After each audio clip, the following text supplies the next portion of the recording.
Voilà, que Dieu soit béni, que Dieu soit glorifié. On est heureux de nous retrouver autour de la parole de Dieu pour que le Seigneur encore puisse nous enseigner les uns et les autres.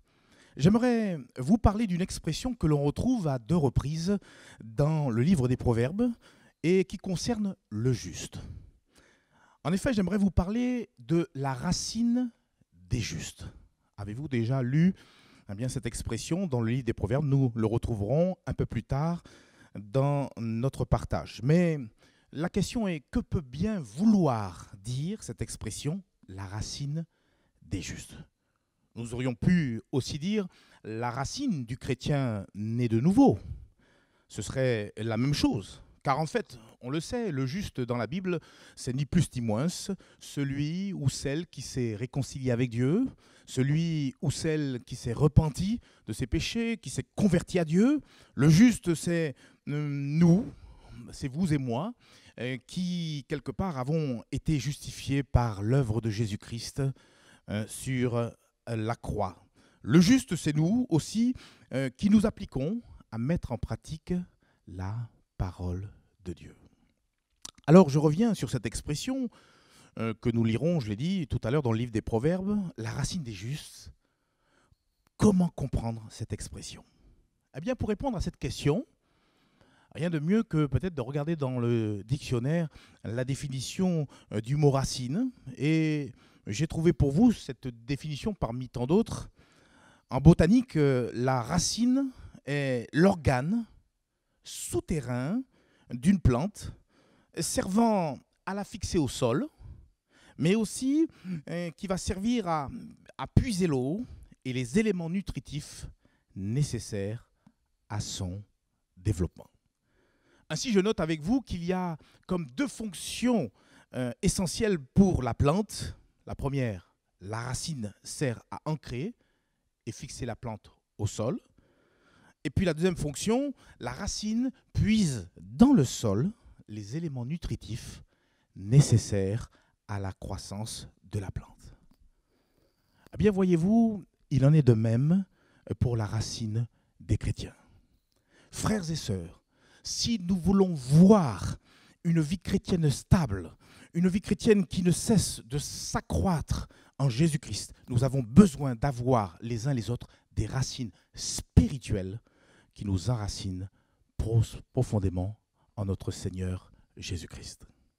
C'est ce que rappelle d'ailleurs l'apôtre Paul dans son épître, l'épître aux Colossiens. On peut lire déjà et faire cette première lecture. Colossiens chapitre 2, versets 6 et 7. Je vous laisse le temps de chercher ce passage. Colossiens chapitre 2, versets 6 et 7. Ainsi donc, comme vous avez reçu le Seigneur Jésus-Christ, marchez en lui. Et le verset 7 dit, étant enraciné et fondé en lui, et affermi par la foi, d'après les instructions qui vous ont été données, et aussi abondé en actions de grâce. Et quelque part, l'apôtre Paul utilise comme une image, j'ai envie de dire une métaphore, qui fait allusion à ce qui s'est produit lors de notre conversion. Que s'est-il passé lors de notre conversion? Eh bien, Jésus-Christ, en quelque sorte, a été comme ce sol, ce terreau, dans lequel nous avons pris racine et où nous avons puisé l'eau vive de la vie éternelle. Et quelque part, au travers de ce verset 7, quand l'apôtre Paul dit « étant raciné, fondé en lui », l'apôtre Paul exhorte les chrétiens de Colosse, mais nous exhorte également à nous, ici présents, à pouvoir, plus que jamais, pouvoir, dans notre cœur, dans notre vie, davantage développer des racines spirituelles qui vont profondément s'enraciner en Jésus-Christ. Il y a d'ailleurs d'autres versions de la Bible le confirment, toujours le verset 7 du chapitre 2 de Colossiens. Dans la version, par exemple, Parole de vie, il nous est dit « Plongez vos racines en Jésus-Christ ». Parole vivante va exprimer ce verset 7 de la manière suivante, que les racines de votre être s'implantent toujours plus profondément en lui. Et puis la version Summer exprime aussi ce verset 7, ce début de ce verset 7 de la manière suivante, enracinez-vous en lui, c'est-à-dire en Jésus-Christ. Alors nous l'avons compris, finalement les racines dont nous faisons mention ici nous parlent de notre intimité avec Jésus-Christ, de notre vie cachée avec Jésus-Christ. Les racines représentent notre communion, et je précise, communion personnelle avec notre Seigneur Jésus-Christ. Et quand finalement l'apôtre Paul exhorte les chrétiens de Colosse à pouvoir s'enraciner en Jésus, eh bien il les invite ni plus ni moins à pouvoir s'attacher de plus en plus à notre Seigneur Jésus-Christ. Il les invite aussi à faire de Jésus leur essentiel, leur tout, la priorité de toute leur vie terrestre. Et quelque part, Paul nous exhorte à avoir une communion profonde avec Jésus chaque jour de notre vie, une vie de prière conséquente, mais aussi un temps de lecture, de méditation approfondie, sérieuse, bien sûr, de la parole de Dieu, la Bible. Frères et sœurs, si nous développons avec persévérance notre communion intime avec le Seigneur Jésus-Christ, alors nos racines spirituelles s'implanteront encore plus profondément en notre Seigneur Jésus-Christ. Et c'est alors que, à ce moment-là, nous pourrons bénéficier des deux vérités bibliques que j'aimerais maintenant vous partager. Je vous l'ai presque promis.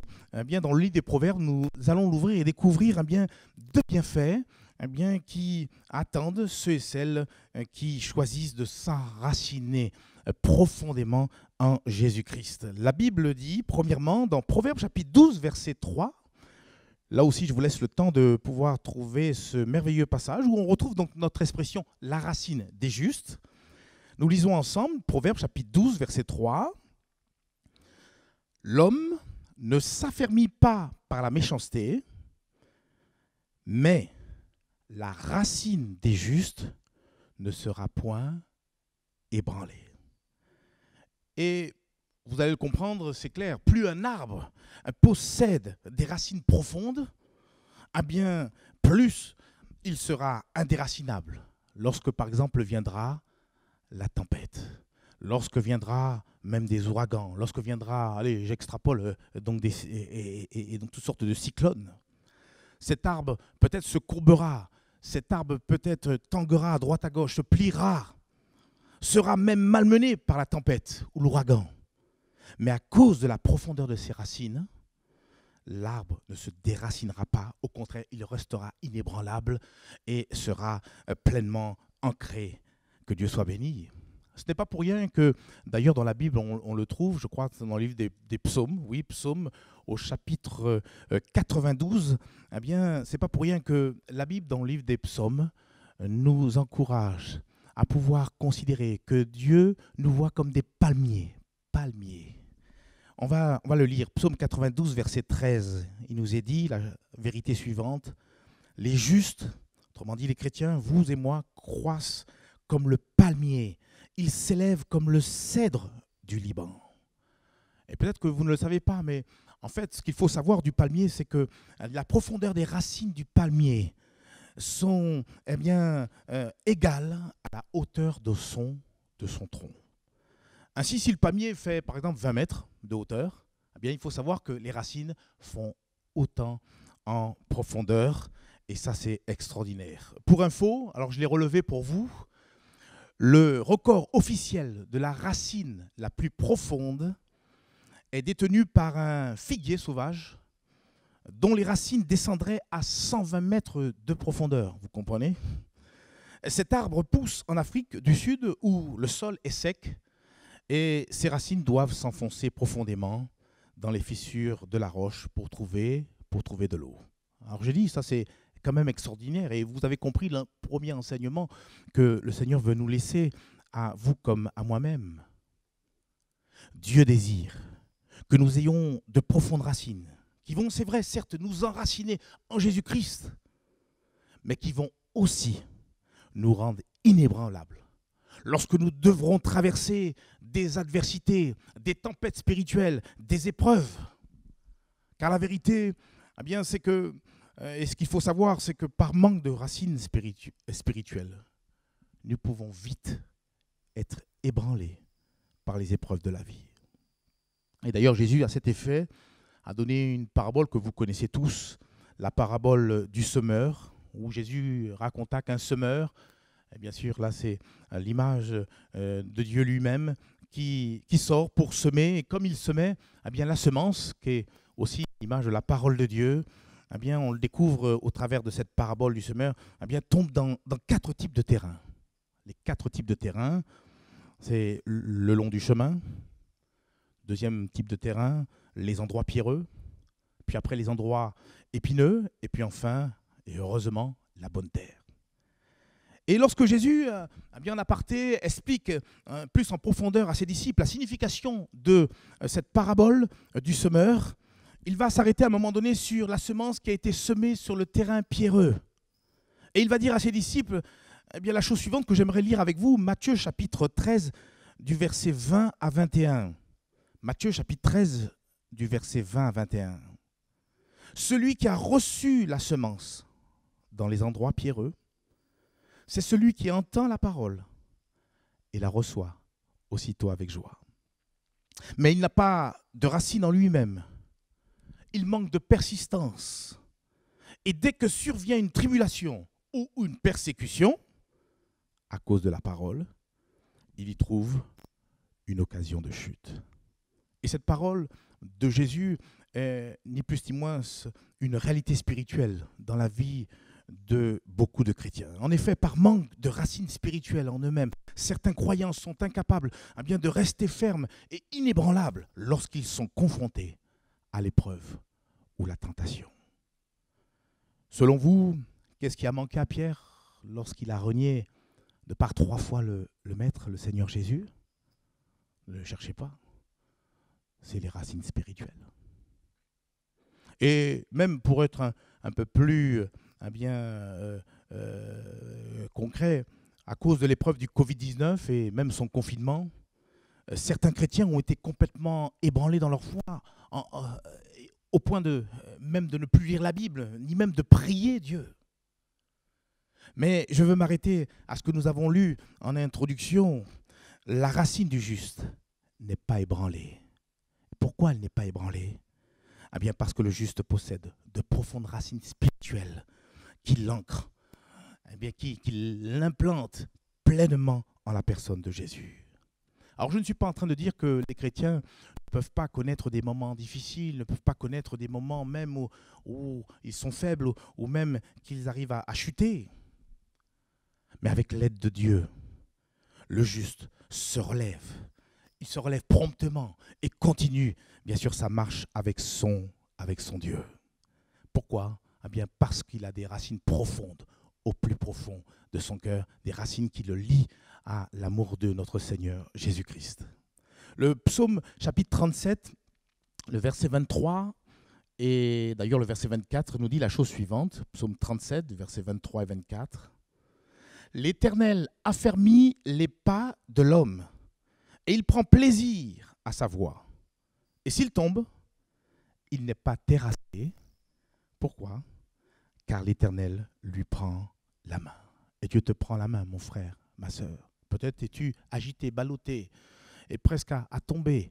Le Seigneur, il te relève et il te fait grâce.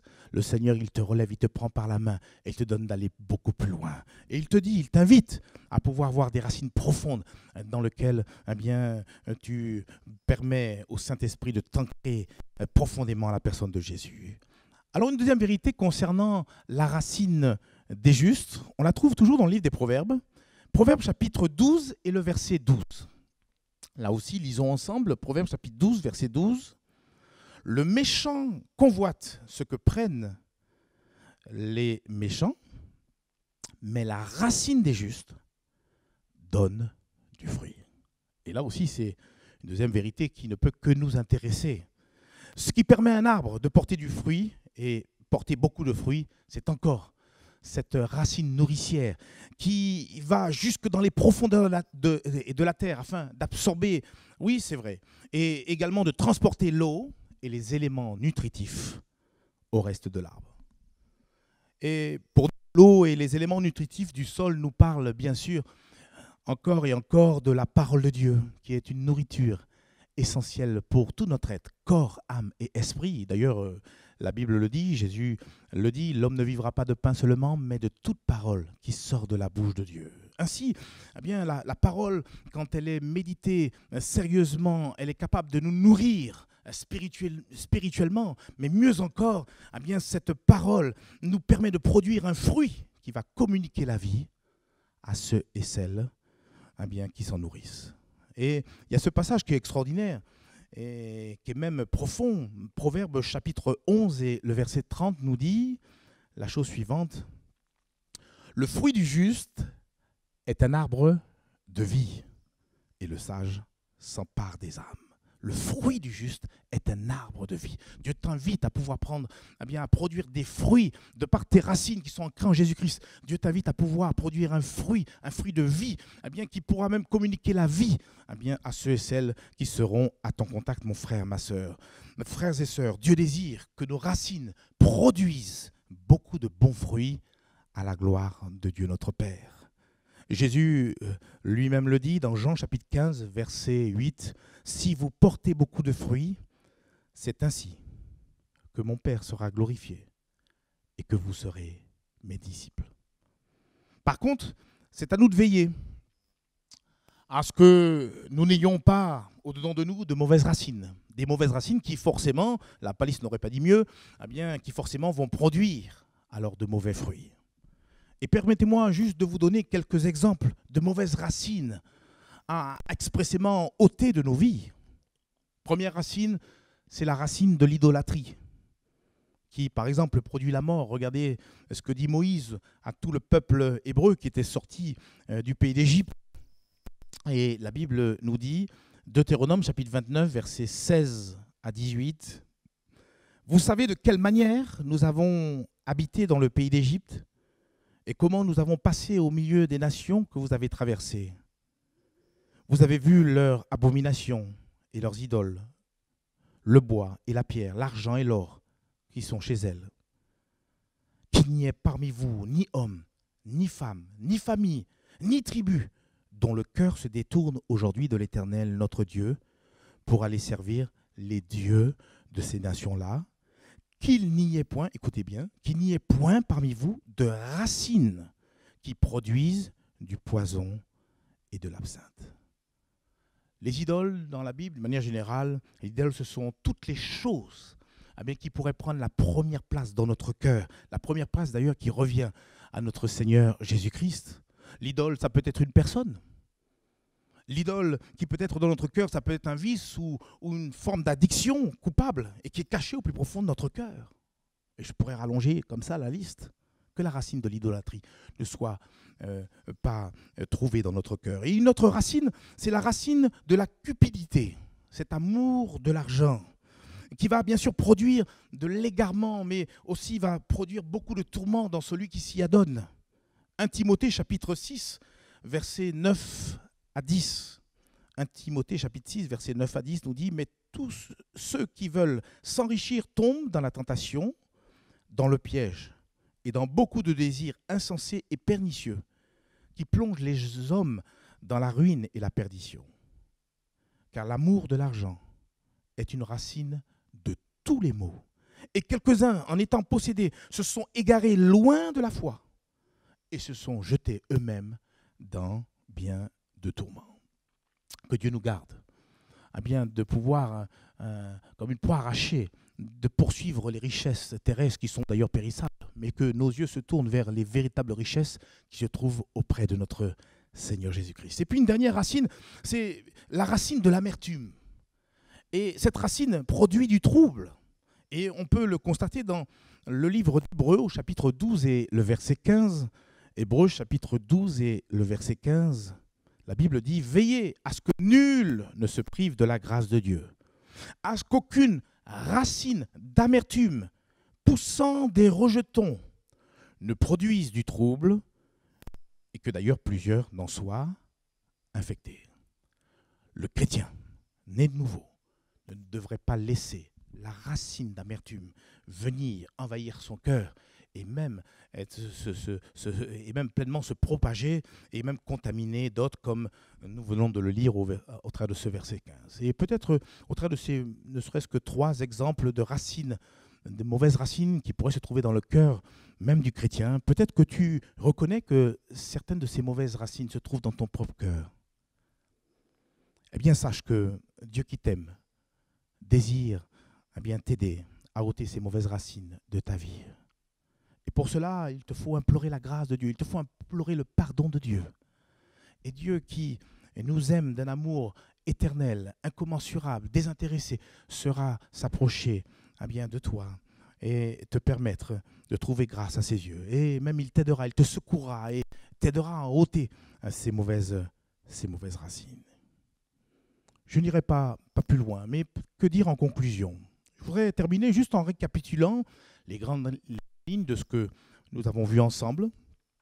En effet, si nous voulons avoir une vie chrétienne stable et qui ne cesse de grandir, qui ne cesse de s'accroître, nous avons besoin d'avoir au-dedans de nous des racines spirituelles qui vont pleinement nous enraciner davantage en Jésus-Christ, notre Seigneur. Je rappelle que les racines représentent notre vie intime et cachée avec Jésus-Christ. Je rappelle que les racines sont pour nous l'image de notre communion personnelle avec Jésus-Christ. Ainsi, si nous développons avec persévérance notre communion intime avec le Seigneur, alors nous serons toujours plus profondément enracinés en Jésus. Et c'est alors que nous serons, comme nous venons de le voir dans ces derniers points, nous serons inébranlables. Et mieux encore, nous porterons du fruit à la gloire de Dieu notre Père. Frères et sœurs, que Dieu nous aide à comprendre ces choses, que Dieu nous aide pleinement à les vivre, que Dieu nous aide à avoir pleinement des racines profondes dans notre vie chrétienne, dans notre marche avec le Seigneur, afin que, lorsqu'il reviendra, nous soyons fin prêts pour partir avec lui. Que Dieu nous bénisse tous par ses paroles. Amen.